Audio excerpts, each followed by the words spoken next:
For those of you taking it on paper, you want to make sure that you're also using the bubble sheet. Really important.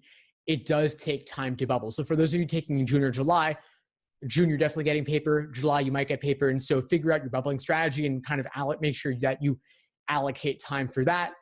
And again, for those taking paper, you're going to have it to use an analog watch, not a digital watch and not an electronic watch. And so don't use your phone. Don't use an electronic countdown timer. Make sure that you're using the same analog watch that you will be using on test day. Start practicing with it now.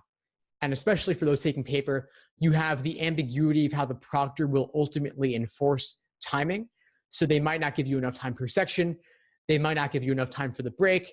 They might forget to give you a 5-minute warning. And so be ready for any of those things.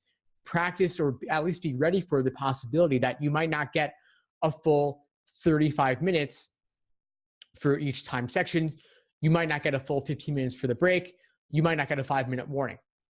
Now, for those taking the digital LSAT, that may not happen, of course. The countdown timer is automated on the tablet itself.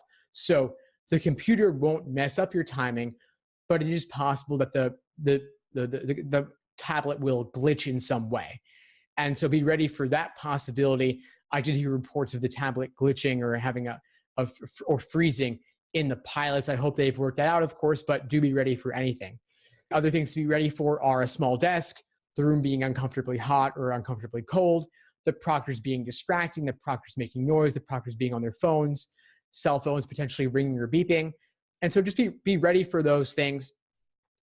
I think those are obviously more likely with the paper format, because the digital format, I think the desk size won't be as much of an issue, but still keep in mind that you have your tablet and your scrap paper, just like in the paper format, you have your booklet and your bubble sheet. So you do still kind of have to juggle two different things at the same time.